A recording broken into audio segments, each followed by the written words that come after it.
Good afternoon and welcome to the 5th episode of the Property Marketing Lounge. We're really excited to share this session with you. I'm Sarah, my co-host is Deanie, and today we also have Ayami, who is our events coordinator, who's been helping with the running of it. We will welcome our guests in just a minute. Sustainability is something that is close to our hearts, not only because it's the right thing for our planet, but because we believe that more can be done in the sector to be sustainable. We believe it's good for society and business, and research shows us that 61% of consumers are more likely to switch to a brand that is environmentally friendly. As part of our mission to elevate the role of marketing in property, we believe that sustainability and communicating this effectively will become a vital part of a marketeer's role. So please do share this recording of the session with your colleagues and peers. Of course, these sessions can't happen without our partners. So we want to say a big thank you to LOFT for sponsoring this session. We love LOFT not just for their products, but also the ethos of focusing on the human and the planet. So we look forward to hearing more from Benjamin and the work at LOFT shortly. Thank you. It's not often, in our experience, it's not often that marketers get invited to meetings about sustainability, whether that's around the construction of a new building, whether it's about refurbishing an old building or just day-to-day operations.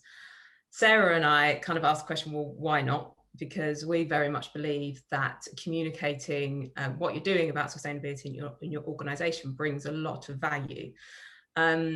So we really want to help change that across the sector, which is kind of why we're running this session. So it is about the communication of sustainability, but also to help the sector be more sustainable.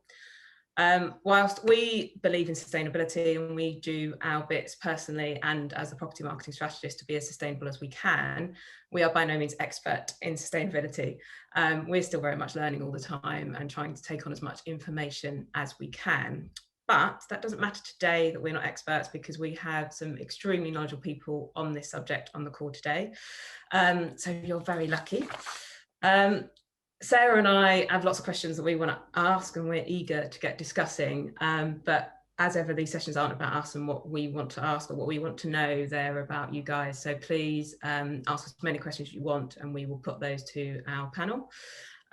Please, can we just ask that you use the Q&A function for those questions? We do monitor the chat as well, but it's much easier for us to pick those up in the Q&A. And also, we have a couple of polls today as well. We're introducing some polls into our session today. So when those pop up, then please do engage and answer those questions, because we really want to hear kind of what you think. Thanks, Deanie. So we're delighted to bring you an amazing panel today to discuss this important topic. Benjamin Hall from LOFT, Michelle Carvill, the co-author of the brilliant must-read book Sustainable Marketing, and Ian Dodd from CSR Management. We'll do a quick round the sofa session for our guests to introduce themselves in just a minute. So Benjamin, as our sponsor today, do you want to go first and introduce a bit about yourself and what LOFT do? Hi, my name's Benjamin Hall. I'm the founder and managing director of LOFT. We provide residential accommodation providers with an interior design and furnishing solution. I started the company in 2003 when I was 24 and with £15,000 student loan. And now the company's turning over close to 20 million. We've got 146 full-time employees. And the brand is super well recognized in the residential space, and that's because, you know, we're an approachable business, very young company, and we're honest and we've got the right intentions, and we've got a very strong pipeline, and you know, hopefully long may it continue. Thank you. Michelle. Great, nice to be here. So my name is Michelle Carvill. I'm a marketer. I've been in marketing for a long time. I have my own agency and have written 5 books. Most of them have been about digital and digital technologies and social and how we communicate. And sustainable marketing, How to Drive Profits with Purpose, was my 5th book, and is really the book that is something I'm super passionate about and wanted to do something and learn more about responsible marketing. And so that's what we've done. We've continued the conversation with our podcast, Can Marketing Save the Planet? So you can see that at canmarketingsavetheplanet.com, and where we continue to educate people. And now in my agency, the work that I'm doing is aligned, as well as the digital communication, is helping organizations to understand their role with regards to sustainable marketing. So it's marrying that digital, because obviously technology can be a key driver to supporting sustainability for organizations, and so it's kind of all coming together and dovetailing to basically help businesses drive profits with purpose. Absolutely. Thanks, Michelle. And Ian. Thank you for the invitation today. I actually started my career as a tech consultant, but then I decided to retrain in environmental sciences and started working for a big property developer as a sustainability manager. And one of the sort of key interests that I had was the intersection between tech and sustainability and how that can facilitate improvements. And I was particularly shocked at the lack of quality systems when I first started as a sustainability manager. Anyway, a few years later, I left to start my own company in 2015 and have been running companies since then.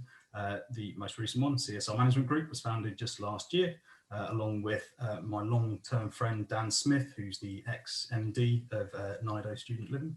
And we've set out to build a consultancy which breaks down sustainability to make it really easy to understand, to implement, and to communicate. So marketing really central to that approach, and to help organizations understand the quagmire of acronyms, CSR, ESG, break it down, understand what's most important to them, and build out a strategy and a roadmap that makes sustainability really easy but impactful to implement. Thank you. Well, I'm glad you mentioned ESG and CSR, because we actually want to open the session with a poll. So Ayami is going to put a poll up now, and it's exactly that, asking everyone what their understanding is. So if you could all hit one of the buttons as to what your understanding of the different terminology and acronyms are, then that would be great. We'll leave that up for a while while we're talking. So what does it mean to you all, basically? What are all of these terminologies? What should we be talking about? Or are they the same thing, or are they different things? Let's just start from the very beginning. Ian, do you want to have a crack at this one? Yeah, so I think we usually tell clients not to worry too much about it, effectively. At the core of it, it's all about doing good business. Now, there are slight subtleties in corporate social sustainability. Sorry if I'm giving away some answers here, but tends to be a little bit more social focused. ESG tends to be more focused on the investors, on the financial side of things. Typically, I talk about things in terms of sustainability to mean the full triple bottom line, the whole life approach to sustainability, whether it is environmental, economic, or social. And ultimately, what we're interested in is enabling organizations to do good no matter what their focus is. Thank you. Michelle, you're nodding.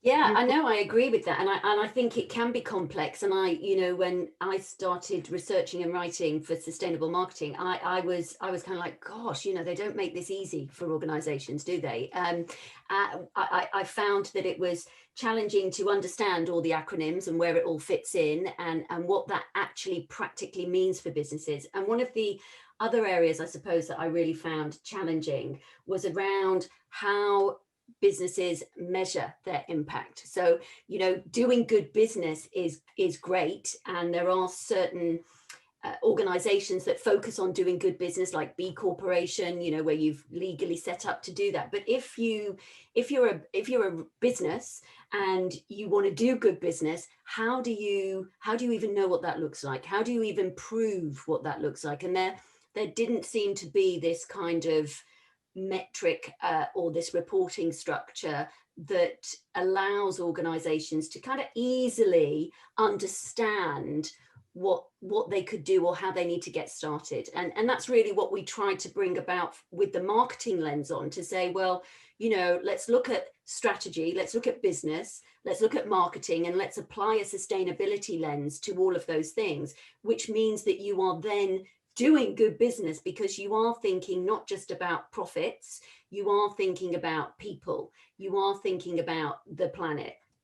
And we looked at the United Nations Sustainable Development Goals, and we said, you know, if there was an infrastructure, if there was something that an organization needed to start with about, are we doing good business? You could literally look at those 17 goals and the 169 sub-targets and start to think, where are we doing well on any of this? And where are we really, really missing? And so for us, it seemed like there was a lot of opportunity out there, but there was nothing that's really been brought together to say to organizations, here's a blueprint for how you can actually tangibly approach understanding whether you are doing good business and where you are right now and how you need to get there. And that's what we endeavored to do with our book, and we're continuing to do with the work that we do in Can Marketing Save the Planet?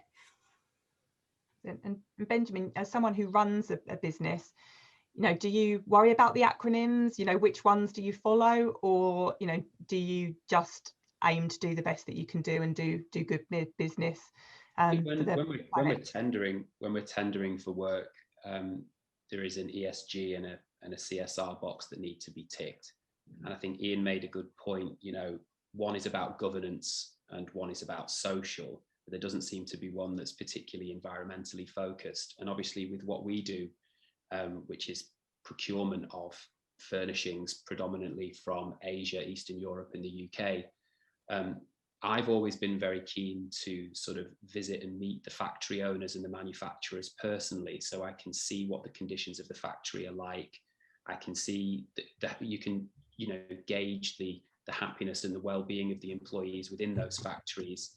And then you can obviously ask other questions about sort of sustainable forestry and where the materials are coming from and how that works. My father, when, you know, I was a teenager, had a secondhand furniture business. And it wasn't called upcycling or recycling then, it was just called secondhand furniture. And we sort of have that in the fabric of the company, that we don't like throwing things away. And I think that from our perspective, if you go all the way back to the beginning of the supply chain, and you can sort of gauge how your products are being made, and then you follow that all the way through to installation and then long-term aftercare and replenishment, I think that LOFT have that infrastructure down to a T, basically, because when we do remove and replace goods, we do have that secondary option with Mustard Tree and the British Heart Foundation and varying different sort of charities that we then donate the product to, or we upcycle or recycle the product, waste to energy. And that whole life cycle of furniture, you know, furniture is pretty similar to clothing these days. It's more cost effective sometimes to buy a new product than it is to refurb an existing.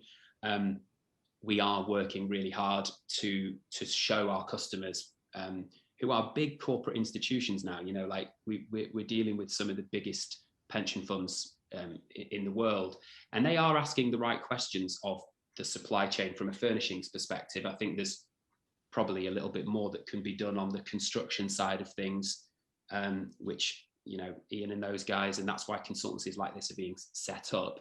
But certainly from a furniture lifestyle cycle perspective and from an environmental, social and governance perspective, you've got to really be interested in how those products are being manufactured, and then how you're delivering those products, and looking after the people involved in it all the way through the chain.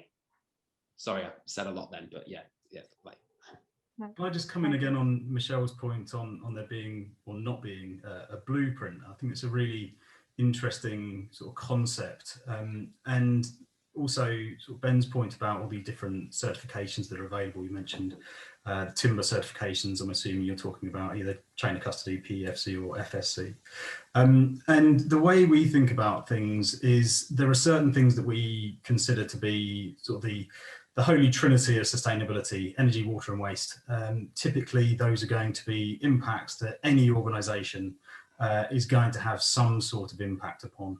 And then what we have is we look at that triple bottom line, and we actually then break that down further into about 32 different subtopics. Now that sounds like a lot, not quite as many as the 132 of the SDGs. But we then look at what is important to the company, look at what is important to their customers, we look at what their competitors are doing, and we also talk to their employees and understand what drives them. But also we talk to the marketing team, because it's really important to understand what message they want to get across, what's going to support the organization's strategic objectives. And if you can align the sustainability approach or strategy, or CSR or ESG approach or strategy, you've got much more potential to get that right and have it embedded and be successful. And if you can do that, you're going to have much more impact. So I think there are certain things that we consider to be fairly consistent, but then the blueprint, I think, is always going to have to be slightly flexible in order to fit different organizations, different industries. But there is then sort of sub blueprints within those industries where, you know, if you are a furniture manufacturer, you're going to be looking at material sourcing, you're going to be looking at labour and human rights, you're going to be looking at transport of goods. So it's thinking about what the impacts are, and things like ISO 14001, probably heard of it. It's an environmental management system, internationally recognised standard. It sets a good foundation for how to structure things, but it doesn't tell you what to do. And I think that catches a lot of organisations out. And having that understanding is also really important. The difference between the different certifications, and the credibility that different ones bring as well. See, that's what you have to have that as a tick box on a tender. Yeah. The 14001, we've had it for a long time, but actually we weren't using the advice within that process until probably 3 or 4 years ago, when we really started to import a lot of furniture and had to really sort of become a little bit more consciously aware of I mean, it's a really good way of putting it, energy, water, waste, basically, you know, like how is that being affected? And then people. A tick box isn't enough, and I think a tick box is what's expected in the marketplace at the moment, but actually people need to be taking affirmative action. This issue of climate change isn't going away. No. And I would just say on those points, because they're, you know, this is kind of, you know, the real world of what needs to happen. And for some organizations, they can be terribly agile and they can make these changes and of infrastructure and change. But, you know, the challenge, I suppose, I have with regards to sustainability and marketing is that this idea that it's just the communications, it's just the thing that you do at the end, that it's just, you know, we've got it all sorted here now. So now marketers, you just get on and spin the line, you know, and tell the best version of the truth that you possibly can, and hope that the business has got it sorted. So you're not making a silk purse out of a pig's ear, but actually you're just telling the true story of what is going on within the business. And that is where the challenge for me sits, because that is not the case. You know, the marketers are greenwashing, and it's not the marketers making it up. It's the business demanding this level of, well, you know, we haven't got it all sorted out, but let's posture the truth. And I suppose my view from the marketing perspective is getting back to what marketing is about, which is understanding the needs of the landscape, the customer, what is going on with competitors, understanding all of that intellect and driving it back into the business with courage and actually absolute, you know, gritty determination to say, I'm not prepared to go out there and spin a line. We need to make sure that what we're saying is actually what we're saying. If we're saying we're doing good business, we need to make sure that we've sorted out the supply chain. We've gone back and we've reviewed, we've got brilliant code of conducts, we're auditing, we're comfortable that what we're doing is what we're saying. And it's only really at that point, aligned with the marketing team, not handing them something, but aligned with them, that then you can really go to market with the story of what you're doing. And I agree. It's been hard these last 18 months to actually revisit anything from a supply chain perspective, and anybody that's involved in global shipping at the moment will know how difficult it is out there and how it's forcing us to come back to Europe and back to UK manufacturing, and then the impact that that's having on the UK manufacturing that can't keep up with demand. The factories aren't geared up for the volumes, and it's really, really tricky right now. And I think that because of this chaos, it's probably a really good time for businesses to take a step back and have another look at it, because you know, you can't absorb the costs, the increased costs in shipping. It's just impossible. It's gone from $2,000 to $20,000, and you know, there is no profit in that right now. So you know, shipping is one of the biggest pollutants. So you know, maybe we all need to have a look at how we're doing that too. The train line from China through to Europe, or the road that was being built. I don't know. There's a lot that needs to be looked at. And I think just on that, I think it's also about rethinking the whole thing. You're absolutely right, Ben, that you know, it is chaos and it's pain that causes change. It causes us to evolve, and so now is the time to be rethinking the whole process and be thinking, well, you know, can we reduce things? Can we repair things? Can we recycle better? Can we, you know, totally reinvent the way that we are actually developing and determining? It's kind of like we've got fixed in these ways that, well, that's what we do, and it's a case of there are only finite resources. You know, it's not infinite. We've actually got to think about the reality of a circular economy and take total responsibility. I mean, this is where scope 3 kind of comes in, and this is where organizations are really going to fall short, because on ESG, they've mainly only been reporting and scored and rated on their scope 1 and scope 2. So the stuff that they are, you know, that they can control, their energy use, their electricity use, and the stuff that they're doing. Scope 3 is the impact that you make, isn't it, out in the world by the products that you are doing, by the way that you develop your business, by the way that you manage your business day to day, and the impact that you have. And I think that element is going to, whether regulation, whether by morality, whatever, is going to make businesses have to rethink their models. You know, the business model is really quite broken. It's tricky. It may be making money, but it's really quite broken. It's super profitable, but the problem that we have at the moment with the virus and the increased sort of consciousness around cleanliness and hygiene is that reusing furniture is actually not particularly well received at the moment, even though we said we were going to talk predominantly about student accommodation and younger co-living. They all tick the reuse box, but actually when it actually comes to it, they find out that the furniture in their apartment has been reused. They're quite sort of frightened about what sort of bugs may live within that furniture, even though it's been fully refurbished. There's still a premium for a brand new product or a brand new t-shirt or a brand new jacket, and that cultural change has been driven by throwaway fashion and throwaway furniture, and it's actually cheaper to buy a new one than refurbish an old one. What may well happen, you're quite right, Michelle, is we may be forced to make do with what we have existing and refurb that to make it suitable for the marketplace. How you can't have a contradictory sort of requirement from the end user, though, of yes, we want to recycle everything, but we don't want secondhand furniture. But I think that comes down to education and making it cool, you know. So like my kids, I've got a 15-year-old and an 18-year-old, do now, having uncovered the reality of modern slavery in Boohoo and Shein and all of these other ones that, you know, it all rose to the surface.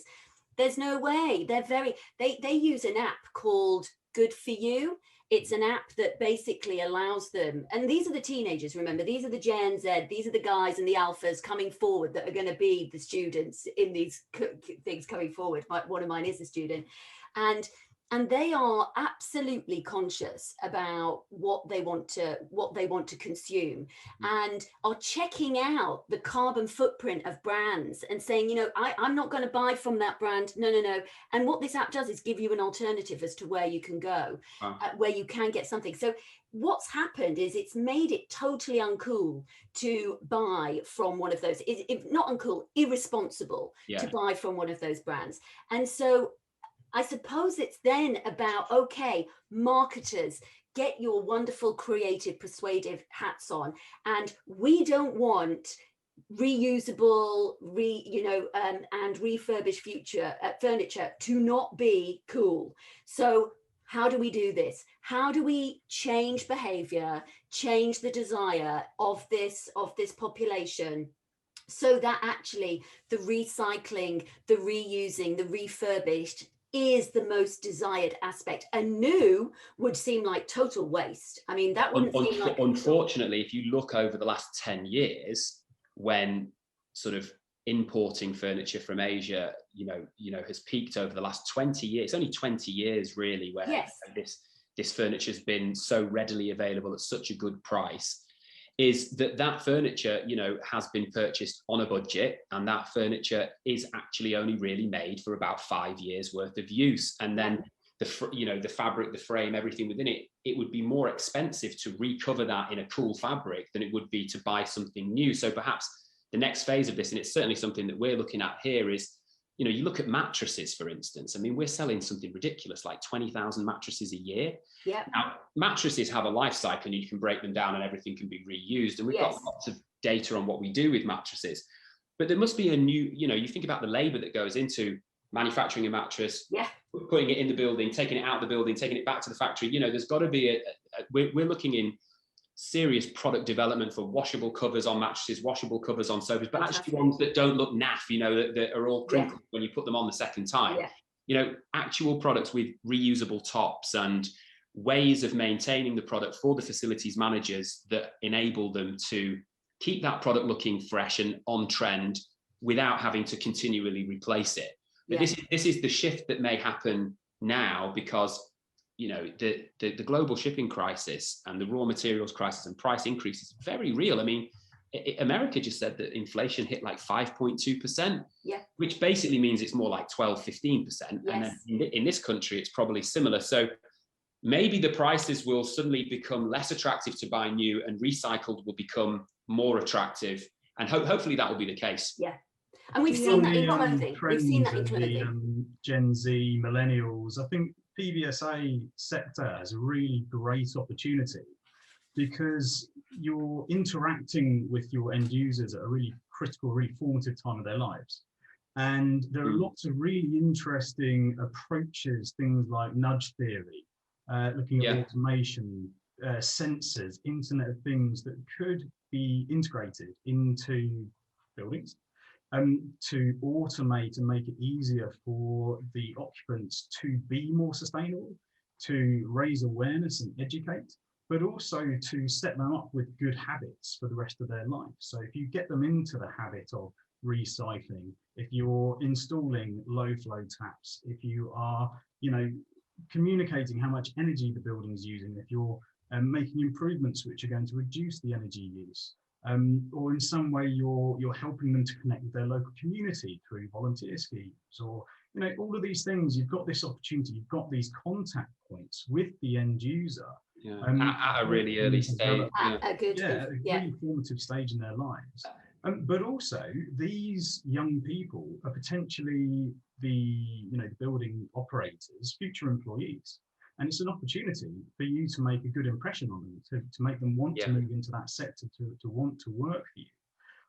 And it can set you up for lifelong loyal employees, which is an incredibly rare thing these days. Yeah, we're working on something at the moment. I don't know if you've seen the off-grid stuff that we've been doing, which is converting shipping containers into living spaces. So we're working on something with a couple of high-profile PBSA developers at the moment, whereby we're refurbing a shipping container, a 40-foot shipping container. 70% of it is a social space, and 30% of it is a reused plastic depository. So we're going to create a social space that encourages people to visit it, to recycle their plastics and potentially clothing as well. And we slide a couple of like wheelie bins in, and then we go on we have a company called the Orca Sound Project, which turn plastics into sheet materials. So it's like a replacement for MDF and MFC board, and it's used from recycled. So LOFT sort of furnish a social space that's cool. We put some speakers in there, and guys can go and hang out while they're going downstairs to do their recycling. And obviously with social distancing and stuff, a lot of the PBSA sites don't have big enough social spaces for social distancing, which is going to be a thing now pretty much forever, I think. And it's a new concept that we were hoping to launch last summer, but this summer we've got a couple of trials where just exactly what you said, we're trying to instill that behavior and associate the brand, the PBSA brand and the LOFT brand, to that recycling behavior and make it fun and make it social. Do you think that some of the challenges around potentially wanting to move forward with it is that the demand maybe from current students, so the kind of, I guess, the 18 to 21-year-olds, the demand yet isn't there for them, whereas the 14, 15-year-olds who will be the next cohort are maybe going to be more demanding of responsible purchasing? There's huge change in the market right now. Obviously, last year wasn't a particularly good year for PBSA occupancy. This year, there's still a little bit of confusion around whether the volume of international students are going to come. Maybe there'll be more British students that go to university because there's a lack of opportunity in the jobs market or whatever. We haven't seen what the occupancy rates look like, and on that basis, the PBSA providers have been pretty sort of cautious with their capex and their opex budgeting with regards to refreshing the accommodation. And then there's so much you can do to refresh furniture that doesn't mean replacing each individual component. But there's been sort of this 2-year hiatus at the moment where the operators and the developers haven't really known which direction to go, because they're still waiting to see how the market's going to react to lockdown and COVID. I think it's a good point, though. I think in the future, certainly in a year, 2 years' time, the ESG and CSR credentials from a sort of good for you type app is going to tell these students which of these operators and funds. There was a lot of sort of interest around the Blackstone investment, and Blackstone's investment in lots of different areas across the world, and lots of students being interested in who is actually behind this accommodation and and what are their ESG credentials. It's not just down to the finished article and the furniture, and who's building it and what's the construction company's CSR credentials. And these youngsters are definitely looking into that stuff now. They are. There's also another stakeholder group that you need to consider, which is the parents as well, because they're going to be having a lot of influence on the students. There's going to be an economic factor there as well. So it's, what I'm not saying is that you need to throw money at sustainability. It's that you need to understand what people want and how to introduce improvements in a way that can meet various different price points but achieve the same or similar outcomes. And the point that Ben was just making about maybe it's not as important today, but the parents are generally going to be boomer generation. They are well educated, they're aware of the issues, a lot of them know that they contributed to those and may feel guilty about that. But every year that goes past, the awareness increases, the pressure increases to do more and do better. For each new generation of children, there's better education and awareness of the issues too. And it's only going to increase the requests for sustainable accommodation. So if it's not being built and thought about now, it means that you might not be able to sell as much in a year, 2 years, 5 years, 10 years. We've had a question from one of the viewers, from Vincent, who says, are you seeing an increase in people hiring CSR managers or operate from operation point of view? And I guess, is that significant maybe of future students as well? Are there enough courses going on? Are people being educated enough at university level to then be brought into companies to look after this side of things for people from a specialist point of view? Is that something that you're aware of that's happening, or is the kind of university sector side of things still behind? So I've seen a lot of adverts recently. LinkedIn like to push me job roles for head of sustainability or group lead for environment. So I think there is definitely, just generally coming out of the pandemic, I think there's been a big boost to hiring, obviously coming off the back of potentially some redundancies made during lockdown, but the sort of linking that with the uptick in interest that we've seen since the end of the pandemic.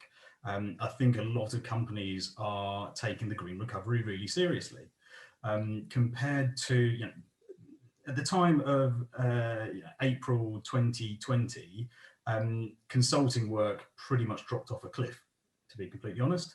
Since April 2021, we have had more inquiries than we can handle. So the interest has just absolutely skyrocketed. And from what I'm seeing on activity on LinkedIn and contacts from recruiters, there does seem to be a hiring splurge on environmental professionals at the moment, or sustainability professionals at the moment. I would agree with that there does seem to be an explosion. And I think the other thing that I've noticed is when you look at the job descriptions for what they are looking for and what the role of that sustainability officer or head of sustainability is, it always makes me kind of smile a little bit, because I think, well, you could be asking for a CMO or a head of marketing here, because it's somebody working across the business to understand the needs of the customer, to understand the landscape, to understand, and it's kind of like very, very similar, but with a different, I suppose, with a slightly different lens. And yet, what lens can there be if sustainability isn't a CS, it's not a department, it's not something that sits on its own. It's something that has to be part of the purpose and strategy of an organization now moving forward. It's absolutely fundamental to the heart of strategy. So therefore, if that's fundamental to the heart of strategy, which, greater minds than mine are saying and agreeing with, then the marketing strategy aligns with strategy. So the marketer is perfectly equipped to play that role, to drive sustainability inwards, upwards, if it's not being taken that seriously, upwards into the boardroom, and then outwards in through all the traditional communications that a marketer would. So again, I think it comes down to there being, we've had a number of people contact us from reading the book saying, I was going to give up on marketing and I was going to retrain as a sustainability expert. And then I realized I don't really need to. I'm better placed where I am, educated around sustainability, educated around the facts and the realities, educated in the fact that I need to join the dots around the organization in just the same way I need to join the dots in the role that I play anyway. It's communicating the proof that you are taking affirmative action as opposed to greenwashing. And it's really, really easy for people to just point the finger and say, that's greenwashing, that's greenwashing. But for me, that asks more of a question of the accuser than the accused, because if you're actually trying to raise the profile of the importance of sustainability, then in my opinion, you're doing a good job. Yeah, you are. And also, I think there's also got to be a transparency point. Everybody isn't going to be there right now. Lots of organizations are going to be reversing into sustainability. They didn't start out with this in mind, as Ian said, this isn't something that everybody's thought about. And it dropped off a cliff for many, many years. And so many are reversing into sustainability, but that doesn't mean that you don't kind of take it seriously, and it doesn't come back to the strategy. It's about communicating. Yes, it's about keeping everybody in line with what is going on, but it's also about understanding what the challenges are. Marketing is all about solving problems. What is the problem? That's the first question we ask. What's the problem concerning the business out there? What is the problem that we are solving? And understanding that problem and driving that back into the organization to say, so this is now what we need to do about it. And who do we need to get involved, how do we communicate that? And then how do we communicate that effectively? Yeah. So it's kind of brand. Getting involved, I think, is a really important point, because it is effectively, if I do a really good job, a company shouldn't need me anymore, because it should be embedded and it should be part of their business approach and process and procedures. So the other point is, I see a lot of organizations, and some of these people do very well, others not great, but where an organization brings in somebody who's been, say, a CFO or head of marketing or something, they've done a 2-week course, and then they expect them to be the head of sustainability. No. And then you end up sometimes they're very good and it works out and it's brilliant. Other times they will then hire in a team who have had 3 years bachelor's and a year master's, and then they've had 2 years experience volunteering with Greenpeace or something like that. And they hire their team, and you get the leader saying, right, we're going to write a sustainability policy. And the policy says we want to get better. And the team below are going, hold on a second, I've just trained for 5 years and I've got all this experience. I know how to write a net zero carbon strategy. I understand all of your aspects and impacts. And all you're telling me that you want me to do is to write a policy that says we're going to get better. It creates a lot of frustration, and it doesn't give the marketing team something to really shout about. So something that I really encourage organizations to do is really carefully look at who they're hiring. Yes, if somebody's passionate about it and you think they're going to do a good job, for all means, put them into that position. But I would also encourage organizations not to write off younger individuals who are particularly passionate about this thing. You can always train them in how to approach a strategy, how to engage with other departments, and to give somebody that opportunity, especially younger generations, when they feel it is their responsibility to fix this problem, can be really, really powerful. And this, we had a session on data, the last session we did, and the same issue came up, was that no one is responsible for data, but the view of the panel and us is actually it should be held by the whole responsibility of the organisation. Yeah. And the sustainability is exactly the same. And I think we haven't got the structures in place that's enabling that to happen. And I think, you know, one of the reasons Sarah and I set this up is because marketing don't always have that CMO voice in an organisation. And that's what we're trying to elevate within the property sector, to try and say, actually, they should have a voice, because what marketing does is elevate your whole business. They don't just, they're not just part in it. And same sustainability. And that's where marketing should be involved. And that's what I'm talking about, Deanie. It's inextricably linked. You know, it's business is business, strategy is strategy. You don't have a different sustainability strategy to strategy is strategy, you know. And if you understand how to map strategy, which most marketeers that are trained effectively and are experienced should know, not always, because, you know, that's another issue with marketing. Marketing has got many guises and has kind of not been very good at marketing itself. But the marketing I'm talking about is strategy, brand, communications, across a business. And so, you know, that is where you've got that continuous then alignment. And it does mean working with everybody across the business. You know, marketing's not going to fix this on its own. It's aligned, isn't it? It's bringing in the right team so we can understand what is going on. I liken it to digital transformation. I see sustainable transformation no different to really digital transformation. It is embedded across every single part of a business at a different level. But it is something that is like the electricity that runs through the organization. Sustainable transformation is the same, but we can't wait around 20 years for people to catch up like they did with digital transformation. COVID-19 accelerated digital transformation for many organizations that were sitting on the fence.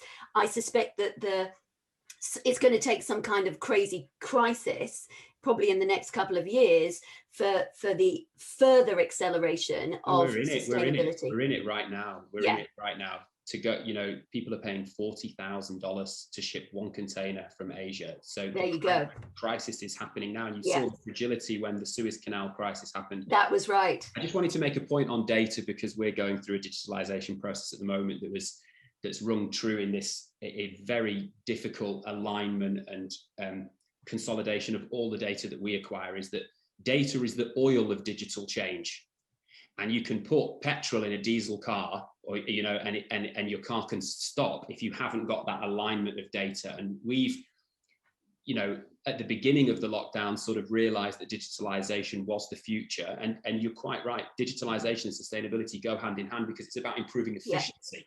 And efficiency improves sustainability. 100%. And there's different ways that you can go about it, but just best of luck to everyone that's embarking upon a digitalization transformation right now, because it's not easy. No.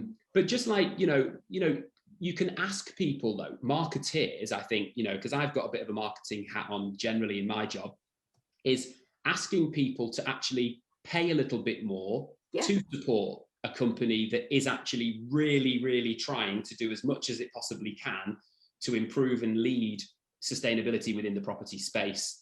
And it's difficult because there's budgets involved and there's you know, bottom line yields that are needed to be achieved, especially when you get to large scale PBSA or build to rent. But these questions are going to be getting asked by the 15-year-olds, the 16-year-olds who are coming into this accommodation, and you know, it's all about the end user. And the investors are asking questions now as well. So it's coming from both ends of the value chain. And just coming back to the communication piece, Michelle, you talked about greenwashing earlier. There's another end of the spectrum as well, where there are organisations who are doing really good things, but they're scared to communicate about it because they don't want to get caught out. They're worried about being interrogated and being called out for, you know, trying to greenwash when maybe they're actually not trying to greenwash.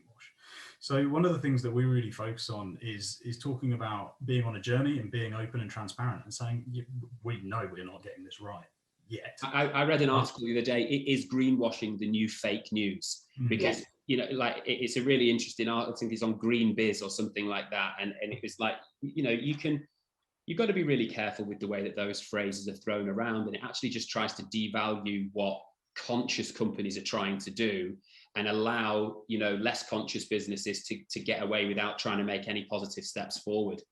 Yeah, I think there's legitimate greenwashing where I think there are some companies historically who have been guilty of it, but I agree that sometimes that gets thrown around unfairly these days.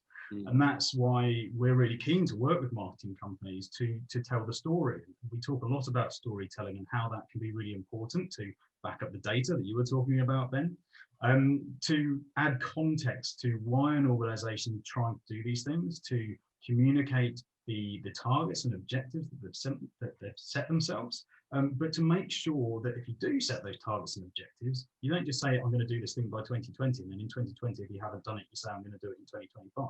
In 2020, you need to say, this is where we got to. We haven't achieved what we set out to. These are the reasons why. Here's what we're going to try to do to change that. Yeah. And by telling that story, by showing you're on a journey, I think consumers and stakeholders can then buy into the fact that you're not just trying to say these things, that you are genuinely trying to change. You've got a plan, you've got a strategy, and that you are on that journey. And if you show you're on that journey, you're more likely to bring more people along with you. And is it carbon neutral that your clients are trying to achieve? Because this is something that we keep getting thrown out as carbon neutral. It's like, well, that's pretty much impossible. You can try and offset your carbon footprint, but in terms of becoming totally carbon neutral, it's not achievable, is it? So technically, I don't want to get too technical, but there's a difference between carbon neutral and net zero. There are different standards and methodologies that you can use to achieve those, and different certifications, and I would recommend getting advice on which certification is best for your organization. But a lot of it is going to be driven by the government and policy. One of the biggest and most difficult emissions to eliminate is going to be gas. So gas boilers, the gas network, they're either going to have to be replaced or converted to something like hydrogen.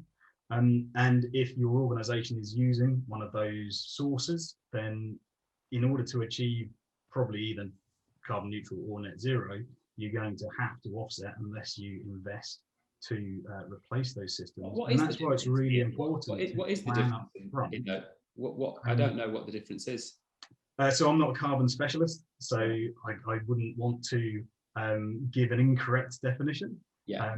But one of our consultants would be able to provide that distinction. I just know that there is a difference. They tell me that there is a difference. But yeah, so if you are planning a building now, you need to think about those systems that are going in order to plan for net zero by 2050, because we're already in 2021 now. A lot of these systems will run for 20 years. So we need to start making those choices now in order to achieve those targets. Because buildings, you don't want to replace things before their lifespan is up, because that is inefficient. It's a waste of materials. So getting it right now is really, really important. And just to think about kind of the property sector, and some of the things that we know about the sector is that there aren't many marketing directors, there aren't many CMOs. We know that data isn't being used as well as it can in the sector, even just on a marketing level, let alone a sustainability level. So I guess I know we haven't got 10 minutes left. So I really want to ask what your advice is to kind of marketeers or property operators in the room about how they can push this agenda up their kind of their leadership level to make sure this is taken notice, because we know that marketeers don't always have that room around the table where they can drive that change. So just interested to know what your advice is to people in that position.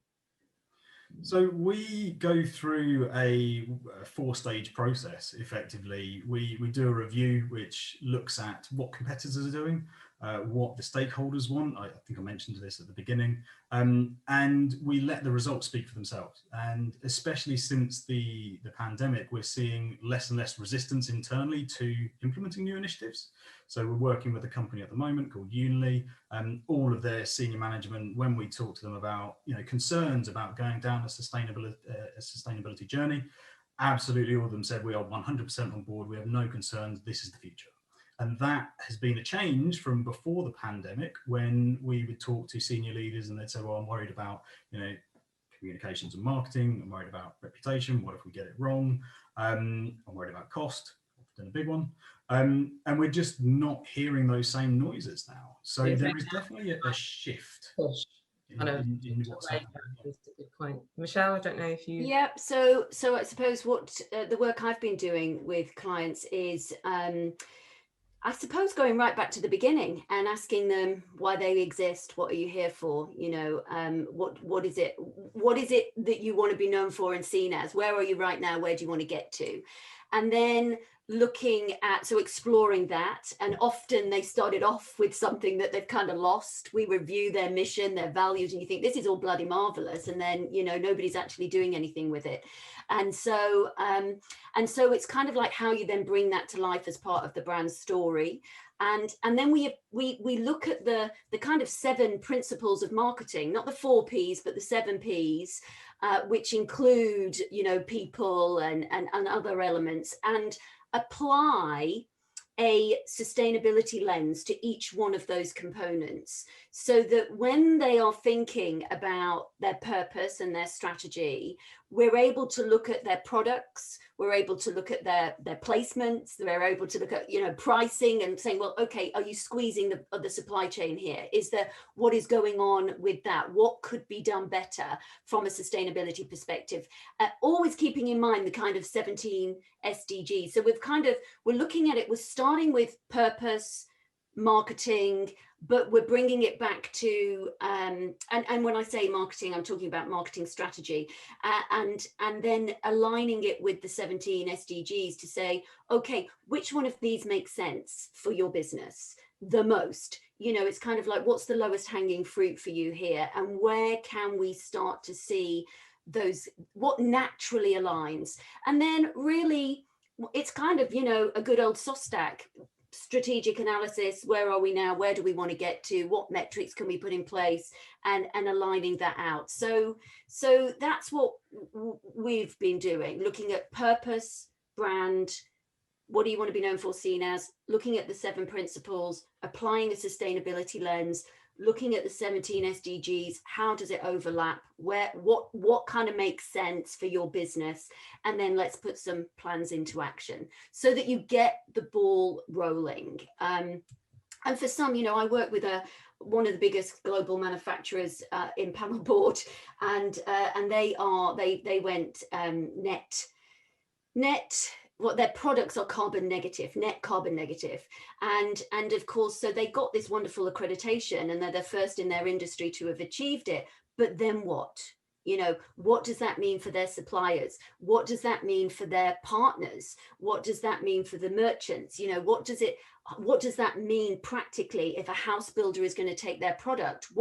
what good are they then doing to that house builder's business? You know, so what's the knock-on effect, and how are they helping the footprint of their thing? So you know, there are different starting points for different organizations, and I think it's really understanding, where are you now, what's your biggest challenge as ever, and what can we do through these lenses to support you in a way that is sustainable, and that means that you are ahead of the game, or in the game, when it comes to sustainability.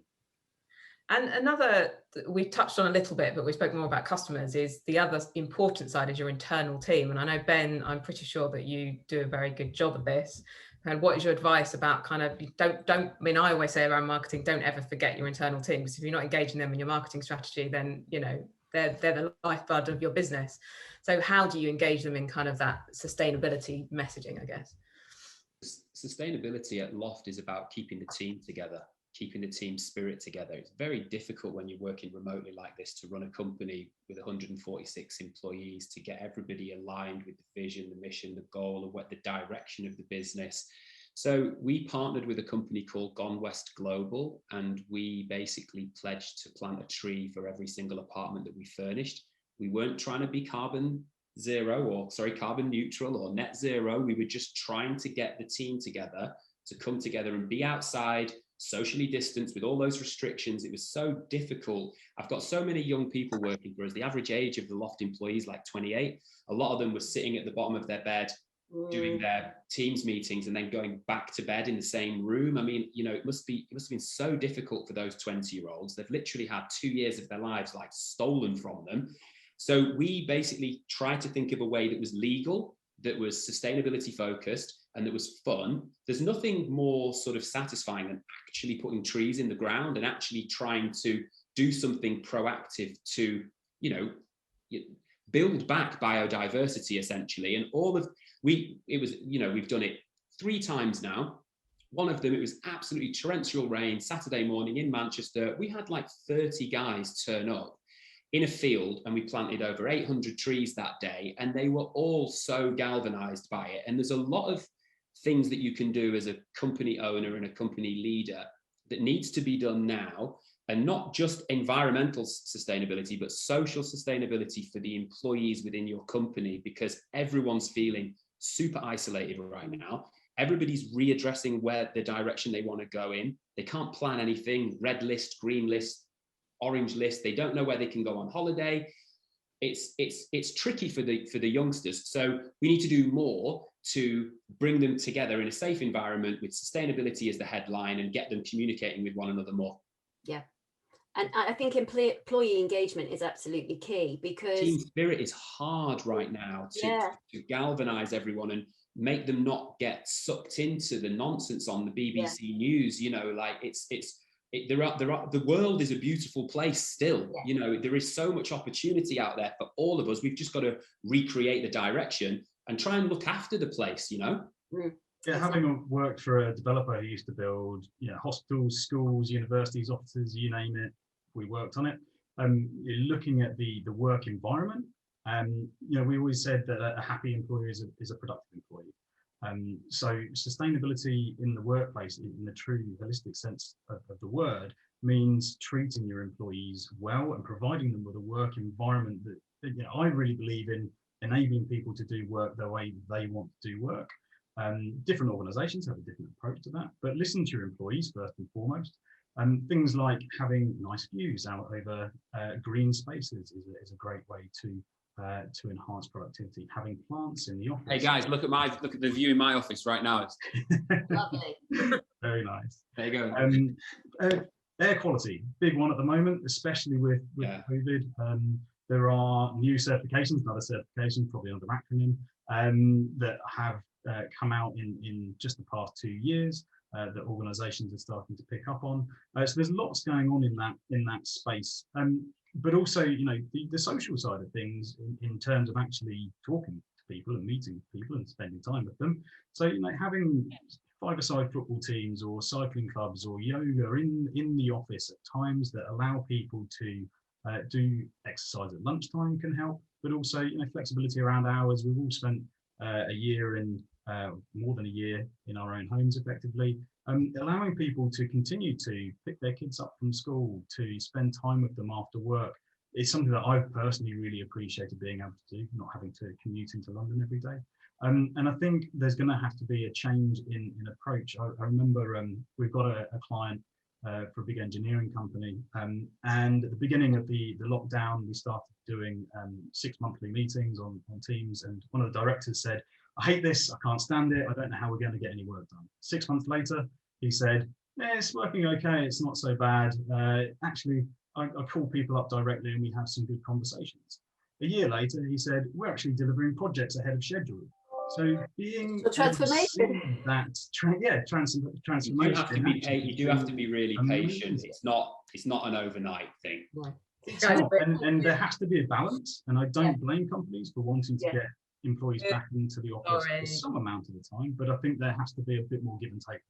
But one last thing, one last thing, Deanie, really quick. Marks and Spencer, when they were looking at their sustainability one of the things they did with their employees is they asked them, "What do you want to do? What can we do to be more sustainable?" And they, you remember those boxes in the Oxfam for Oxfam where you could take your clothes back into an M&S. Well, that wasn't top down. That was bubbled up by simply just asking employees. So I think employees are going to be full of ideas as to what they can do to help with sustainability, and that gets them involved. It makes it feel like it's not all top down, and so ask them what they would like to do from a sustainability and how you can get them involved, because that's going to bring everybody along with you. There's a great charity called Working Wardrobe. And basically what it does is it asks you to bring your staff to bring in all their old clothes and donate them to people that can't afford to go and buy new clothes for their interviews. Yes. It's a great way to have like a swap meet. Everyone ends up just swapping clothes and it's fun. Yep. Anyway, sorry, I know it's and sustainable. Yeah, exactly. I'd love to keep you talking because I've absolutely loved it, but I'm conscious that we've run out of time. I guess if you've got time, I'd love to just a quick yes no answer. I guess I know it's probably not an easy one to answer, but do you feel positive about the future? 100%, yeah, of course. You've got to believe, that positivity is and abundance is available for all of us, of course. I think there is time for change, I think. Yeah, sorry, Michelle. Well, I am a radical optimist, so my answer is always absolutely. But we do need to act, and I've always been. Less talk, more action, please. I would like more action. We need to stop talking about 2030, 2050. It's too far into the future. We need to start talking about what we need to do in these next couple of years to make sure that actually 2030 and 2050 are realistic, because we've got a very limited time to make this impact. Yeah, and I think as I say, I think we've loved talking today. I don't want to stop talking, and I think one of the things that we're interested in is how we can bring the sector together to kind of galvanize how we make change, so it isn't up to individual operators to do that. But thank you all so much for joining us today. It's been brilliant. I've really enjoyed it. We've just listened to you as experts all speaking. For our audience, we're working on a couple of surprises over the summer, so please do keep up to date with our social media and our website to see what we're working on and what we might bring you. If there is a topic that you want to talk about or discuss, please do drop us a note and we will do it. There will be a recording of this video, so please share it with your colleagues, especially your marketing colleagues. We're not reaching as many marketeers as we'd like to, so please do share it with your marketeers as much as possible. And just a bit of a plug for us, we of course offer marketing consultancy services, so if you want to discuss sustainability or communicating it, your strategy, please do get in touch with us and we're delighted to help you. And just another big massive thank you to all our attendees who have joined, to Ben and Michelle and Ian. It's been absolutely wonderful. I've learnt loads, I've loved it. I'm buzzing with ideas. I can't wait to go and put into action, and I'm pretty sure all our audience is too. And a big, of course, special thank you to LOFT and Benjamin for supporting this session, which we can't do without our sponsors. So thank you very much. And, I think, Benjamin's been a brilliant, advocate for LOFT, and they do brilliant stuff and we love them. So please do go and check. Love you too. Love is the answer. Please do check out there for furniture and interiors. And thank you very much, everyone, for joining us. It's been brilliant. Have a good afternoon.